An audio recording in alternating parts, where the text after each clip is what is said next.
दोस्तों 60 साल का एक बूढ़ा आदमी होता है जिसका नाम रामलाल होता है। रामलाल की एक पत्नी होती है जिसका नाम लीलावती होती है। रामलाल और लीलावती का एक बेटा होता है जिसका नाम रोहित होता है। रोहित की शादी हो चुकी थी, वह काम करने के लिए विदेश चला गया था। घर में केवल उसकी बहू और रामलाल और उसकी पत्नी रहती थी। रामलाल अपने पास 10 से 12 बकरी रखा हुआ था जिसको चराने के लिए खेतों में जाया करता था।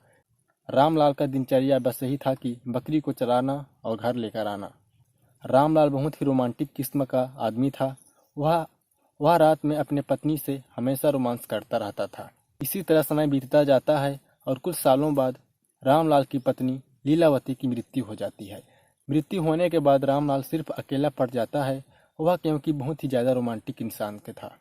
वह रात रात में लीलावती को बहुत ही ज़्यादा याद करता था। जब लीलावती की मृत्यु हो जाती है तो रामलाल का प्यार अधूरा रह जाता है। वह किससे रोमांस करता और किससे रोमांटिक बातें करता।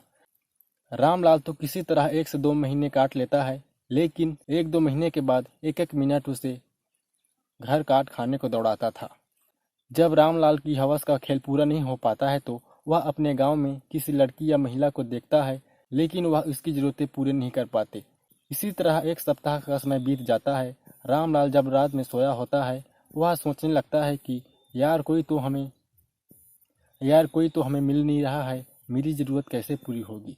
तो रामलाल सोचता है कि क्यों ना उसके पास तो बकरी है, उसी से काम चलाया जाए। फिर आंगन में बंधे बकरी के पास जाता है और रामलाल उस बकरी के साथ इतना ज़ोरदार तरीके से संबंध बनाता है कि जब बकरी चीखती है, चिल्लाती है तो उसकी आवाज़ें पुकार सुनकर रामलाल की बहू उड़ जाती है और वह देखने लगती है कि यार बकरी इतना रात में ज़ोर ज़ोर से क्यों चिल्ला रही है। जब रामलाल की बहू रामलाल की यह हरकत देखती है तो देखते ही दंग रह जाता है। उसके बाद रामलाल अपने बहू के पास जाता है और उसके साथ कुछ ऐसा कांड कर जाता है जिसे जानने के बाद आपके होश उड़ जाएंगे। जी हाँ दोस्तों, पूरी घटना सुनाने से पहले मेरा आप लोगों से एक छोटी सी रिक्वेस्ट है, वीडियो को लाइक करके चैनल को सब्सक्राइब जरूर करें। दरअसल दोस्तों, यह सच्ची घटना गुजरात की है। गुजरात में एक परिवार रहता था जहाँ पर 60 साल का एक बूढ़ा आदमी जिसका नाम रामलाल होता है। रामलाल की एक पत्नी जिसका नाम लीलावती होती है। उसका एक बेटा होता है जिसका नाम रोहित होता है। रोहित अक्सर बाहर काम करने के लिए जाया करता था। रोहित की शादी भी हो चुकी थी। उस लड़की का नाम रिया होता है। रिया देखने में काफी बहुत सुंदर थी।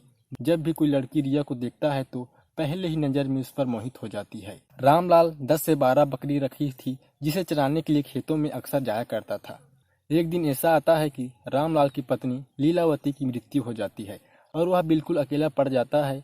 फिर रामलाल और रिया दोनों ही घर में रहने लगते हैं।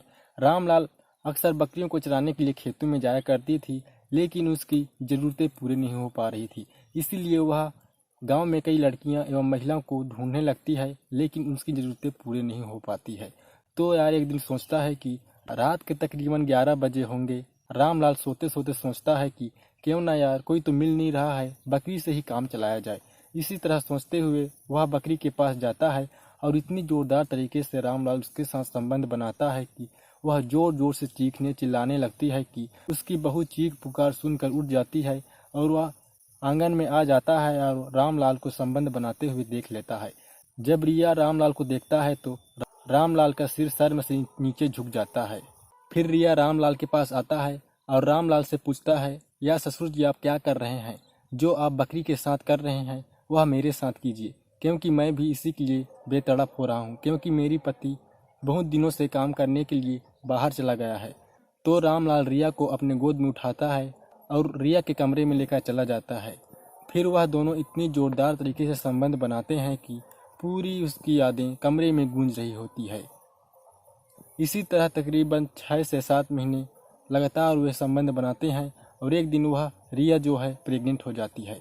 फिर इसी तरह दिन बीतता गया। फिर एक दिन रोहित अपने घर आ जाता है। फिर रोहित को सारी सच्चाई पता चल जाता है। फिर रिया और उसके ससुर रामलाल यह सोचने लगते हैं कि एक प्लान बनाते हैं कि रोहित को क्यों न मार दिया जाए। फिर इसी तरह सोचते हैं और फिर इसी सोच को एक दिन अंजाम दे देते हैं। दोनों मिलकर एक दिन नाश्ता में उसके जहर मिला देते हैं और उसे जान से मार देते हैं और रिया और रामलाल एक साथ जीवन व्यतीत करने लगते हैं। तो दोस्तों, इस कहानी को सुनाने का हमारा मकसद किसी को परेशान करना या किसी का दिल दुखाना नहीं है। दोस्तों, स्वस्थ रहें, सतर्क रहें, आप और अपनों का ख्याल रखें। जय हिंद।